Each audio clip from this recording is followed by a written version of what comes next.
Ah, le classico, peut-être le plus fou, le plus divertissant de l'histoire. Bonjour à tous, j'espère que vous allez bien. On se retrouve pour une toute nouvelle vidéo. On va faire l'avant-match de rencontre entre le Barça et le Real Madrid. Classico pour le titre, hein, pour beaucoup de choses d'ailleurs. Hop, et juste avant de commencer, vous en avez l'habitude, n'hésitez pas à vous abonner à la chaîne, à activer les notifications, à liker les vidéos, à partager, à commenter, à liker, etc. Merci à tous ceux qui le feront. C'est gratuit et ça m'aide énormément.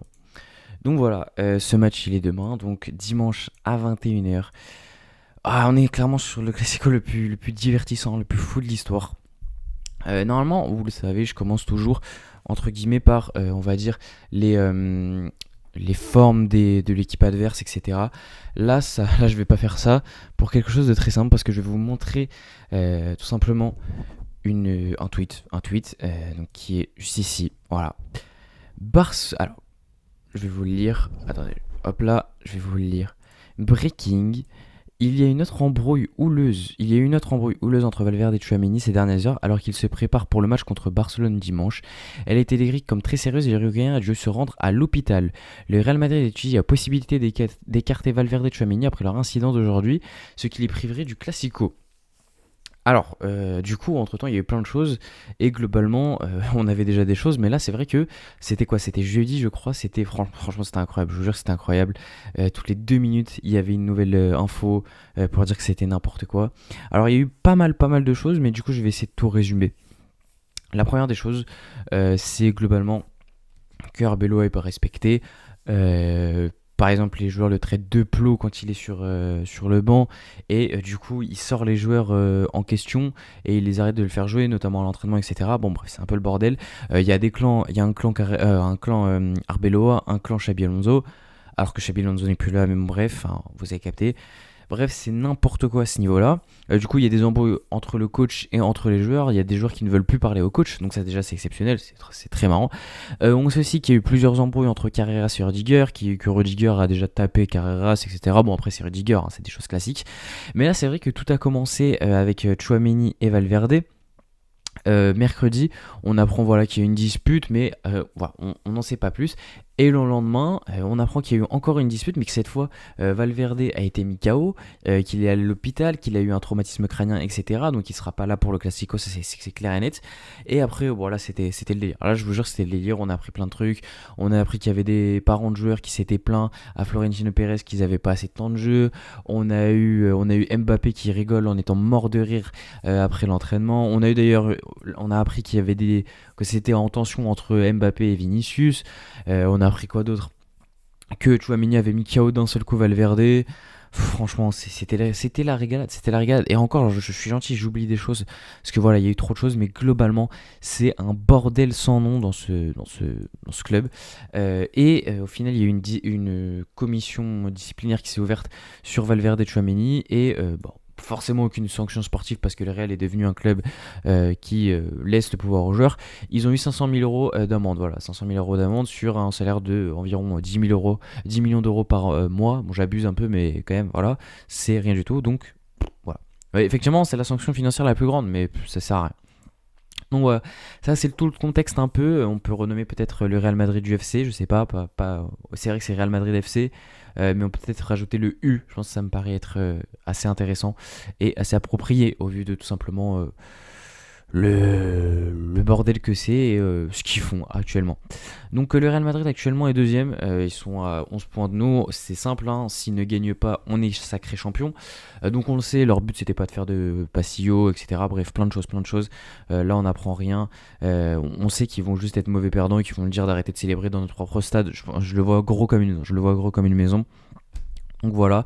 Franchement, sur leur forme récente, bah, c'est nul, on va pas se mentir. De toute façon, globalement, dès qu'Mbappé est pas là, c'est pété. Enfin, et là, c'est pété. Regardez, ils ont gagné contre l'Espagnol, comme par hasard. Mbappé, quand on regarde, hop, il n'est pas là. Voilà, il n'est pas là. Sinon, si on regarde les autres matchs, si le PC veut bien, voilà. Là, vous voyez là, tout là, Mbappé est là. Alors oui, il y a eu Alaves, effectivement, félicitations. Mais sinon, globalement, la forme récente du Real Madrid est infâme, infâme.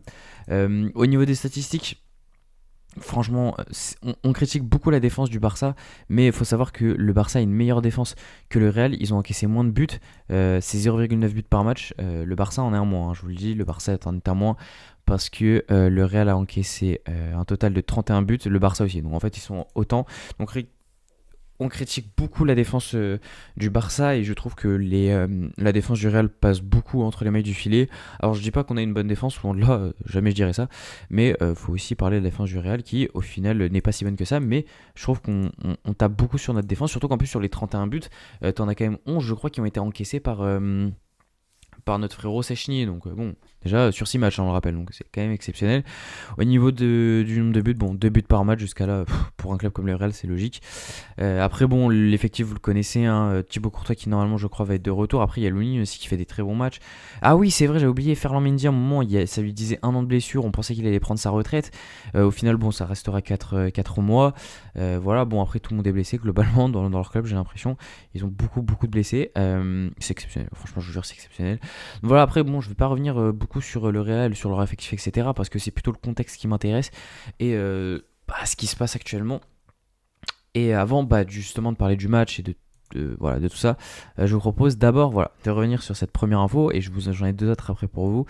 Hernandez serait l'arbitre pour le Classico. La dernière fois qu'il a arbitré un Classico, c'était celui à Montjuïc, les souvenirs. Alors là, vous allez me dire... Ok, hop là. Là, vous allez me dire, on sait pas trop qui c'est ce mec. Voilà, donc ça, c'était l'année dernière ce qui s'est passé. Donc, je vais vous remontrer. Là, du coup, si je dis pas de bêtises, Valverde avait déjà un jaune. Il fait ça, il n'y a pas jaune, bien évidemment. Donc, voilà. Donc, il aurait dû prendre un rouge, il ne l'a pas pris. Si je dis pas de bêtises. Ah non, non, c'est encore mieux. C'est parce que. Ah non, bon, je sais plus. Mais en tout cas, il y avait un truc. Ah non, si, c'est bon, je l'ai. À ce moment-là, il y a cette faute-là de Valverde qui est très claire et nette. Et le Real Madrid marque un but 10 secondes après sur cette récupération. Et il n'y a pas eu faute, bien évidemment. Donc voilà. Ensuite, là, je l'aurais pas. Là, je sais pas ce que c'est, j'en sais rien. Là, bon, bien évidemment, ça s'explicite. Sur ça, je pense que c'était la plus grosse dinguerie. Donc là, il n'y a pas main parce que c'est le prolongement du corps. On le voit bien, c'est vrai que c'est bien collé. Et surtout, ah non, c'était encore mieux. Non, l'explication était encore mieux. C'était que Courtois était derrière. Donc Courtois, au final, est un gardien. C'était ça l'explication. Et que la main pointe vers le sol. Donc au final, c'est découverte de la gravité pour lui, pour Hernandez. C'est magnifique, c'est incroyable. Ici, j'avoue que je l'ai pas. C'était probablement un penalty, mais ça m'avait pas plus choqué que ça. Donc on va pas revenir sur ça. Là, bon là forcément l'image parle d'elle-même. On pourrait croire qu'il y a eu rouge, hein, au vu du fait que il va clairement le découper et que c'est le dernier défenseur. Et non, hein, il y a eu jaune bien évidemment. Donc voilà, un rouge pas sifflé. Et enfin. Bien évidemment, ça c'était le pompon. Donc voilà, main de Fermin. Sauf que du coup, vu qu'il a pas sifflé cette main-là, tu te dis qu'il va pas la siffler non plus. Mais si, il va la siffler. Et du coup, voilà, toutes les dingueries faites par Hernandez. Donc clairement, la Liga est en mission, hein, on l'a compris avec Tebas, pour tout simplement que le Barça ne gagne pas la Liga et qu'on n'arrive pas aux 100 points. On l'a compris, Tebas l'a déclaré, je ne pense pas que le Barça gagne tous les matchs. Il a même dit, j'espère, je crois, que le Barça ne gagne pas tous ses matchs.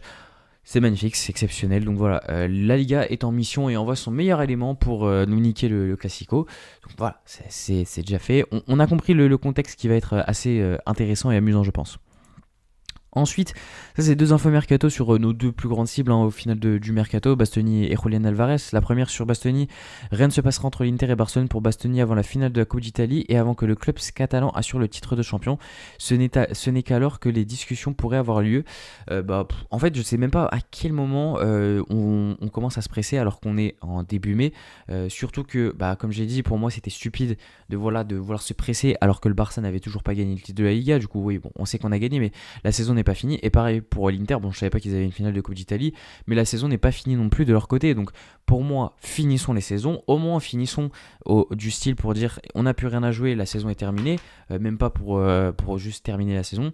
Surtout qu'en plus, ce qui est bien avec Bastoni, contrairement à Julián Alvarez, c'est qu'il n'a pas la Coupe du Monde puisque l'Italie n'est pas qualifiée. Donc à ce niveau-là, on sera plutôt tranquille. Donc moi, j'ai envie de dire, prenons notre temps. Une fois que les saisons de chacun sont finies, on peut tranquillement commencer à négocier, mais je vois pas pourquoi on commence à avoir plein de choses dans les médias en mode « Ah, Bastoni met la pression, etc. etc. » Pour moi, c'est stupide et ça n'a aucun sens. Voilà, commençons à faire les choses bien, à attendre la fin des saisons comme ça se fait tout le temps. Et voilà, tout simplement. Ensuite, dernière info sur Julián Alvarez. Hop, le FC Barcelone attendra une initiative ou un geste de la part de Julián Alvarez avant de franchir une étape officielle pour lui. Le club compte sur une démarche de l'attaquant de l'Atlético pour faciliter les choses. Alors, Oui, en fait, ça me paraît logique parce que le truc, c'est que sans geste ou sans quelque chose de Julian Alvarez qui dit qu'il veut rejoindre le Barça, ça va être compliqué parce qu'on sait déjà que l'Atlético sont des connards avec nous. Nous, on leur vend tous nos joueurs à 2 euros et en plus, ça deviennent des légendes de leur club. Et nous, on doit les payer 150 millions d'euros et en plus, ils sont gays. Donc voilà, on le sait. Donc c'est pour ça que je suis d'accord globalement. Je pense que sans l'initiative de Julian, ça va être compliqué. Mais même avec, ça va être compliqué. Donc voilà, j'aimerais bien que effectivement Julian fasse quelque chose pour faciliter ce transfert, que ça soit au niveau que l'Atlético accepte de négocier et avoir un prix qui sera réduit forcément. Parce que si ton joueur te dit je veux pas jouer avec vous et je joue qu'au Barça, factuellement tu es obligé de négocier avec le club qu'il a dit. Donc ouais, je suis d'accord sur cette truc, bien évidemment. Alors là c'est un peu différent parce que c'est une année de Coupe du Monde et l'Argentine joue la Coupe du Monde et Julian il sera à part s'il se blesse. Donc oui, ça va être un peu plus short niveau timing, mais pareil là faut pas se précipiter. Même si la saison côté Atlético est totalement terminée, hein, c'est fini. Enfin je crois qu'ils sont obligés en plus de se qualifier en Ligue des Champions, donc si c'est terminé. Donc même mais nous voilà, il nous reste encore un peu de match. Donc voilà, je pense qu'il faut pareil prendre son temps, attendre que la saison soit finie pour vraiment faire des choses. Ensuite, sur le match, alors comme j'ai dit, c'est un match qui va être beaucoup médiatisé, qui va être très intéressant pour beaucoup de raisons. La première, forcément, c'est le contexte récent du Real que j'ai déjà expliqué. Je pense que ça va être le bordel. Je vais vous citer les joueurs qui vraiment pourraient foutre la merde. Rudiger, Bellingham, Vinicius. Pour moi, là, c'est les trois. Le triplé qui pourra nous. Ils vont nous faire câbler peut-être. Ils vont chercher à foutre la merde. Et de notre côté, ceux qui peuvent répondre, en vrai, devraient peut-être Fermin qui peut. Voilà. Gavi, c'est sûr qu'il va répondre. Si tu le cherches, tu vas le répondre. Sinon, après, globalement, on n'a pas non plus des fous du bus de notre côté. Donc voilà, ça va être un classico qui va être vraiment, je trouve. Ça va être box. Ça va être classico UFC. On va se marrer. Je vous jure, on va se marrer. Mais ouais, je pense que voilà, ça va être un classico en tension très élevée. Je suis sûr même qu'il ne faut pas s'attendre à ce que le Real Madrid soit bon perdant. Quand on sait qu'ils ont célébré une victoire en Liga après un classico en octobre, c'est quand même assez fort. Donc je pense qu'ils vont juste rager. Et je serais vraiment pas choqué si ils nous empêchent de célébrer. Franchement, je vous jure, alors qu'on est dans notre stade, ce serait exceptionnel. La mauvaise foi qu'il faudrait avoir, ce serait fou. Mais je veux trop que ça arrive juste pour que le monde voit à quel point c'est drôle, en fait, tout simplement. Donc voilà, pour ce contexte-là de tension, que ce soit des deux côtés, parce que forcément il y a l'enjeu du titre, et ça c'est le deuxième truc. L'enjeu du titre, c'est un classico qui n'est. Déjà, un classico c'est forcément un enjeu parce que tu as envie de le gagner, même si ça veut rien dire, même s'il n'y a aucun enjeu à côté, t'as envie de le gagner parce que c'est un classico et en plus du contexte du Real, en plus du contexte du titre, là ça va commencer à faire beaucoup. Donc ouais, c'est un classico qui est très important à ce niveau-là aussi.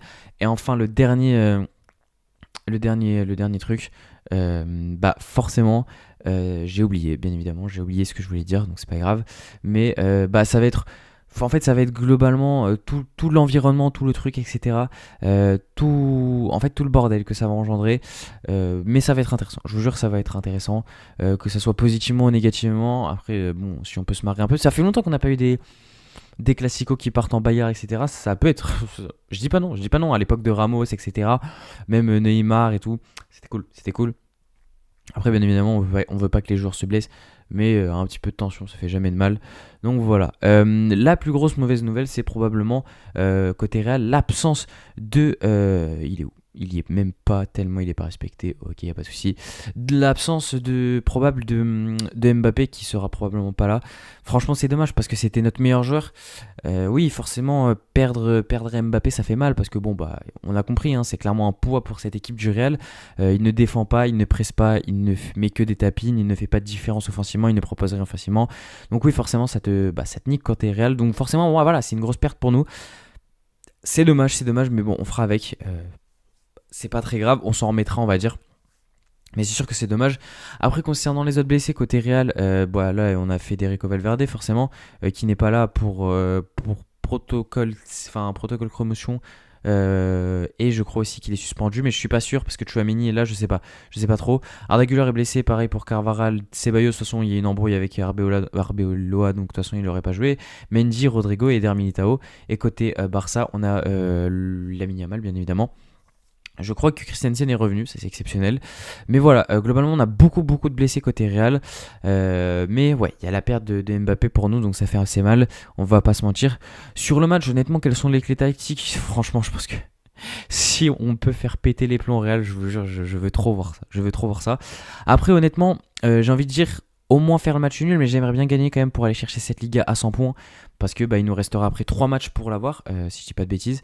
Parce qu'on sera 91 points. Comment c'est possible? 93, 94, 86. Oui, c'est ça, donc 3 matchs. Il nous restera 3 matchs et j'avoue que j'aimerais bien faire la Ligue à 100 points. C'est toujours symbolique, c'est une barre ultra symbolique et ultra dure à atteindre. Donc c'est vrai que ça ferait plaisir d'atteindre cette barre-là. Mais un match nul serait déjà très bien, on va pas se mentir. Les autres clés, forcément, ça va être de gérer la profondeur avec Vinicius. Ça va être lui l'homme le plus dangereux, je pense, sur le côté d'Eric Garcia ou de Koundé, à voir qui joue. Surtout qu'en plus, ce sera Rashford probablement sur le côté droit de ce qu'on a vu. Après, je vous ferai mon 11 idéal, mais si c'est Rashford à côté droit, ça veut dire que Eric Garcia ou Koundé sera totalement esselé parce qu'on va pas compter sur Rashford pour venir presser et faire le jeu sans ballon de Rafinha, par exemple. Donc c'est vrai qu'à ce moment-là, Vinicius peut être très dangereux. Et puis même dans le dos, voilà, on sait que le Real Madrid nous attaque souvent dans le dos. Donc voilà, attention à ça. Et enfin, je finirai peut-être aussi par l'efficacité, surtout quand il y a Courtois, va falloir être efficace parce que si toi tu commences à rater plein d'occasions, eux ils vont pas se gêner. Voilà. On finit par le 11 idéal, ça a quand même été un avant-match assez long, on est déjà à 16 minutes, donc voilà, on va couper, on va finir tout ça. Donc ça c'était la composition qu'il y a eu face à Osasuna, une victoire, bon j'ai pas débriefé, j'ai même pas fait d'avant-match, pareil sur le match d'avant parce que les gars c'est la fin de la saison, on sait très bien qu'on va gagner le tournoi, le titre de Liga. Je sais pas si je ferai des avant-matchs et des débriefs des 3 prochains matchs après, je sais que je ferai un débrief du Real, c'est sûr à 100%. Pour les autres je sais pas, je peux pas vous le garantir, donc voilà. Ensuite, du coup, le 11 idéal, moi je laisse Marcin Kubarsi, ça combine très bien, c'est très bien. Cancelo à gauche, ça c'est logique. Par contre, je mets Koundé à droite parce qu'il a plus l'habitude, etc. Donc je vais partir sur Koundé. Et on pourra faire rentrer Eric Garcia sans problème à droite, il n'y a pas de souci. Au milieu, je laisse Olmo, Pedri et Gavi tout simplement parce que moi, en fait, la seule interrogation, c'est au niveau de Olmo et de Gavi, puisque Pedri va rester, ça c'est clair et net. Là où je mets Gavi, on aurait pu mettre Frenkie de Jong, mais pourquoi je mets Gavi? Surtout pour le côté faire péter les plombs, côté vraiment qui se la donne, et face au Real, ça peut être vraiment intéressant, surtout face à ce Real là qui est vraiment en tension. Donc moi, c'est pour ça que je laisse Gavi, et tu pourras largement faire rentrer pareil Frenkie de Jong au cours de match sans aucun problème.